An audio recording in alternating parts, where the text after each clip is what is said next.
Hey, I'm Jesse Warren, at Jesse Warren, bro. I'm Javann Jones. My handle on Instagram and on Twitter is _J. Hi, my name is Nicole Ruiz, and on Instagram you can follow me, find me. You can find me on Instagram. The handle is called @IckyNicky666. IKKINIKKI666. I am Levi Vandiver. My Instagram handle is I want to be Levi with the dot between every word. I'm Dan Berlyn. My handle is Dan Berlyn Comedy. Berlyn with a Y, not an I. Cello, my name is Mike Heath. You can catch me on Insta at Mike Tony Heath. My name is Duane Wright, and I don't have Instagram yet, but I do have Facebook. I'm making one. I'm catching up, but I would like to say my Facebook handle is Duane.Wright, right like Wright Brothers, .1884. I've been doing comedy for a little over a year now. I started stand-up in 1996, so I took 5 years off, so doing the math, I'm about 20-something years in. I've been doing comedy for 389 days. Actually, so you're gonna probably see somebody else come up, but I started comedy. It's almost exactly 5 years ago over at a improvised open mic. I've been doing comedy 8 years. This is my 7th year, so this is like 7 years for me. Okay, so stand-up, 7 years. I started writing comedy when I was 16. I was writing a humor column for my newspaper back in Huntsville, and I did that for 2 years. And then I did punch-up writing when I was 23, where I was writing jokes for scripts. And then I started stand-up to test the jokes for the scripts, and then quit for a little bit, went to Korea, and then came to Seattle. And in Seattle, I've been doing stand-up for 7 years. Been doing comedy continuously since November of 2021. So about 2 years and 4 months about. I did a few sets before 2020, but I don't really count those as my comedy time. There was this one night where another comedian and I it was like the first night I was on Don't Tell, and it was a really cool show. I had invited someone that I had a crush on to come to the show, and they were late to the show, and they missed my set. And I crushed. I had a great set. They walked in right as I was like finishing, and they were sad about me like missing the set. So they stayed to see my friend who was the comedian, and then we all went to a houseboat party that night. And then we were just at a houseboat party until like 3 or 4 o'clock in the morning. And the entire time, my friend, who I guess I can call out Juno, the entire time I was there, Juno was like, "This is comedy," and it just kind of for some reason made me laugh. And so it was like one of the best nights I think I've had so far. At this open mic that I run on Mondays, and no comics showed up, and then no audience showed up, and then 2 people came in right as I was about to turn off the sound, and then I riffed with them for like 30 minutes, and it was the most fun I've ever had. In general, it's just any time that I go up to a stage and I feel free and don't feel like I have to constrain myself. My best night in comedy was a year ago in New York. We rented out a venue, and my team sold it out. It was about 400 seats, and it was the first time that we had people come to the show after our Instagram got popular, and it's the first time that people knew what we did before they saw the show. I'd never had that experience, so people had a pre-downloaded love for us that gave us an unfair advantage and allowed us to cruise without being particularly funny, and it's the beginning of our downfall, is our success. My best night in comedy has been recently. I hosted a Valentine's Day show, and I had my friends come and actually see me do comedy because I was keeping it under wraps for a while.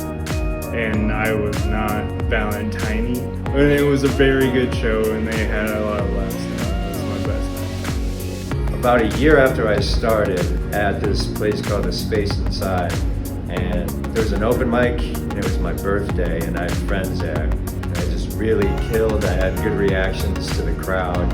I responded well in the moment, and everyone was digging it.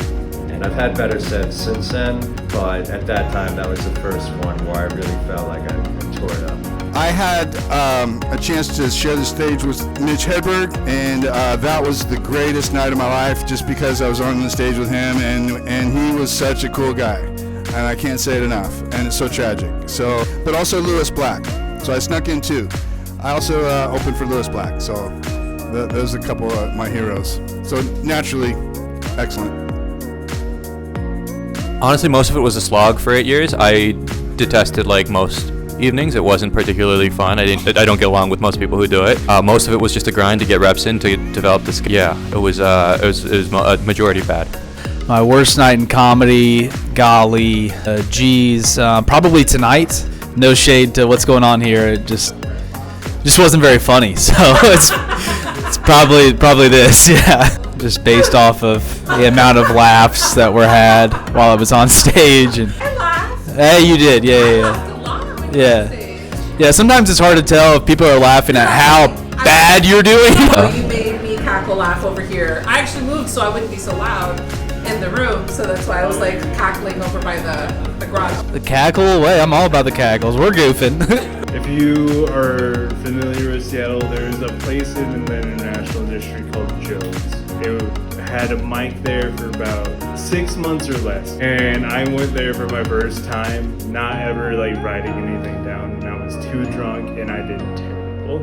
I talked about traffic for too much. I don't even think it was that bad, but one time I got booed, and it was because of a joke that I still do, and I have a hard time changing it because I know exactly what I'm saying, and I know that I have my particular cheekiness, but I understand that not everybody can interpret things the way that you want to present it. I don't know what they thought, but all I know is they booed me, and I had to recover from that, and that's awkward. I was hosting, and I got played off stage with music at the end of my closing set for the night because I was taking too long in the eyes of the DJ. I was really humiliated because I felt like I didn't do my job, and I misread the situation, and I thought I was doing what I was supposed to do, but it was just like a blanket rejection. And so that was something that made me look at myself and realize that it's that I have things to work on,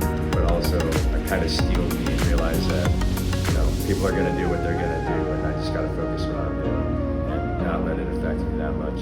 Pendleton, Oregon. I hadn't done a really conservative crowd until that night, and I had a bit where I had a little tiny alien head that I had in the crack of my ass, and I would turn around and show the audience because they didn't believe that I had an alien living in the crack of my ass, which was my opener. Man, that was the longest 20 minutes of my life. So Pendleton, Oregon, circa 2004. So far, I haven't had a worst night. Like, the worst night is I drove really far and I had an okay set, and then I drove really far back. So far, it hasn't really been a bad night in comedy. Even when things are not great, they're still pretty good. So I don't have a worst night yet. I know it's like a boring answer, but I haven't had a worst night. Yeah. I'm really funny, I'm sorry. It's so hard to have bad nights when you're this good. It's really hard. It's really hard. I'd like to leverage the set of skills that I've developed for the internet, to apply it to the internet. The internet is the future, and I would like to capitalize on this gold rush available to people who leverage the internet. 100 YouTube subscribers. Comedy goals for 2024 is just to write new jokes and perform new material and be more present and forthcoming than I have been in the previous year. Be more tactful in the way that I'm connecting my inner self with my outer self. Well, I think I'm moving to a new place, so I want to establish myself in that scene. Keep building up to being a feature in clubs and on the road. Build up my material, find my voice, and start growing an online presence. Those are my goals for this year. Get a writing habit and really be consistent about it. I want to increase my appearances, and so I'm at about half of the month every night for about 15 nights a month. That's not enough, so I'm going to try to bump that up to 21 nights a month and just get more gigs. I am trying to improve on specific things that I don't really do on stage well. I'm also writing, I guess, like the start of like my third hour, which is kind of impressive, I guess, for me, because I didn't think I'd ever have that much material. And then I also, and before I leave, because I'm leaving Seattle at the end of like in 2025, so I guess I'm doing like one final show, and I want to do it somewhere in Seattle. I have some venues, but I don't want to say them out loud because I'm superstitious. But I do want to do one final show in Seattle before I go. A piece of advice I would give my former self in comedy is that it doesn't matter the way that other people do it. If you have an intuition for the way you can get better at it, I should follow that intuition, because there are people who told me how to do it, and I think if I listened to it, it would have been very unproductive. And I did listen to it for a long time, and it was very unproductive and made me very unhappy. Before you go to your second open mic or your first, just actually write a joke, like well structured. I don't know, look up online like how to write a joke, and then just try that. Instead of what you did, just try that. And then do that like every night for like the first 6 months or a year.